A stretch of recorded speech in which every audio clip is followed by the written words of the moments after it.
Hello అండి. Welcome back to our channel Telugu kitchen. ఈరోజు అయితే మనం దొండకాయ టమాటో కర్రీని చాలా రుచికరంగా, టేస్టీగా ఎప్పుడు తినని వాళ్ళు కూడా ఒక ముద్ద ఎక్కువగా తినేలాగా ఎలా ప్రిపేర్ చేసుకోవాలి అనేది ఈ వీడియోలో చూసేద్దాము. మనం ఈ విధంగా దొండకాయ టమాటో కర్రీని ప్రిపేర్ చేసుకోవడం వలన ఎక్కువ టైం కూడా తీసుకోదు అనమాట. జస్ట్ 10-15 మినిట్స్‌లో కర్రీ కూడా ప్రిపేర్ చేసుకోవడం అయిపోతుంది. ఇక ఆలస్యం లేకుండా మనం వీడియోలోకి వెళ్ళిపోదాం.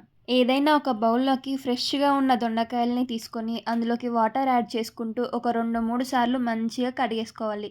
ఆ తర్వాత ఇలా చిన్న చిన్న ముక్కలుగా రౌండ్‌గా కట్ చేసి పెట్టుకోవాలి.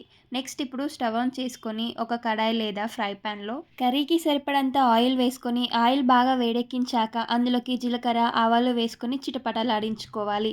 నెక్స్ట్ ఇందులోకి సన్నగా తరిమి పెట్టుకున్న ఉల్లిపాయ ముక్కలు, అలాగే పచ్చిమిర్చి ముక్కలు వేసుకొని కలుపుకొని, ఉల్లిపాయ ముక్కలు కాస్త వేగిన తర్వాత ఇందులోకి అల్లం వెల్లుల్లి పేస్ట్‌ని వేసుకోవాలి. ఇవన్నీ కూడా ఆయిల్‌లో మంచిగా మగ్గిన తర్వాత కరివేపాకు రెమ్మలు, అలాగే పసుపు కూడా వేసుకోండి. వీటన్నిటిని కూడా ఒక నిమిషం పాటు ఫ్రై చేసుకున్నాక ఇందులోకి మనం ముందుగా చిన్నగా, సన్నగా కట్ చేసి పెట్టుకున్న దొండకాయ ముక్కలని వేసుకోవాలి. నెక్స్ట్ ఇక ఈ దొండకాయ ముక్కలన్నిటిని కూడా మనం వేసుకున్న పోపులో మంచిగా కలిసిపోయేలాగా అడుగు నుండి తీసుకుంటూ కలుపుకోవాలి. ఈ విధంగా వీడియోలో చూపిస్తున్నట్టుగా ఒకసారి మొత్తం అంతా కూడా బాగా కలుపుకున్న తర్వాత పైనుంచి మూత పెట్టేసి ఒక 5 నిమిషాల పాటు మీడియం ఫ్లేమ్‌లో ఉంచుకోవాలి. ఈ విధంగా మనం దొండకాయ ముక్కల్ని ఆయిల్‌లో ముందుగా ఫ్రై చేసుకున్నామంటే మనకు కర్రీ చాలా ఈజీగా అయిపోతుంది. 5 మినిట్స్ తర్వాత పైనుండి మూత తీసేసి ఒకసారి మొత్తం అంతా కూడా మంచిగా కలిపేసుకొని దొండకాయ ముక్కలు ఒక 50% ఉడికాయో లేదో అనేది ఇలా చేత్తో చించుకొని చెక్ చేయండి. ఆ తర్వాత ఇందులోకి సన్నగా కట్ చేసి పెట్టుకున్న టమాటా ముక్కలను వేసుకొని, ఈ టమాటా ముక్కలు దొండకాయలతో మంచిగా కలిసిపోయేలాగా ఒకసారి మొత్తం అంతా కూడా కలుపుకోవాలి. మీరు గనక మన ఛానల్‌ని ఫస్ట్ టైం చూస్తున్నట్టు అయితే ఈ వీడియోకి ఒక లైక్ కొట్టడం మర్చిపోకండి. నెక్స్ట్ ఇప్పుడు మనం ఇందులోకి రుచికి సరిపడా ఉప్పు, కారం వేసుకొని దొండకాయ ముక్కలకి, అలాగే టమాటా ముక్కలకి ఉప్పు, కారం మంచిగా పట్టుకునేలాగా కలిపేసుకొని పైనుండి మూత పెట్టేసి ఒక 2 నిమిషాల పాటు ఉడికించుకోవాలి.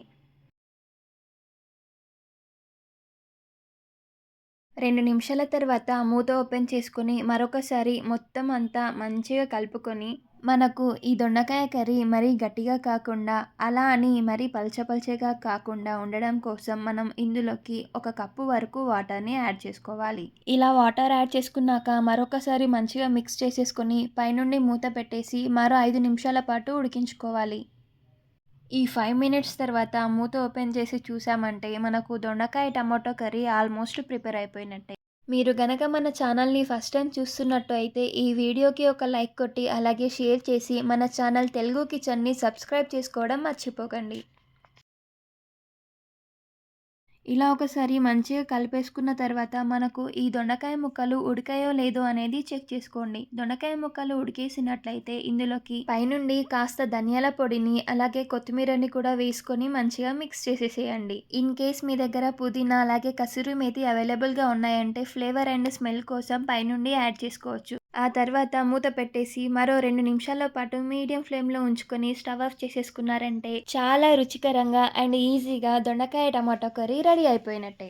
ఈ దొండకాయ కర్రీని అన్నంలోకి అయినా సరే, చపాతీలోకి అయినా సరే వేసుకొని తింటే చాలా బావుంటుంది. వీడియో నచ్చితే సబ్స్క్రైబ్. Bye bye.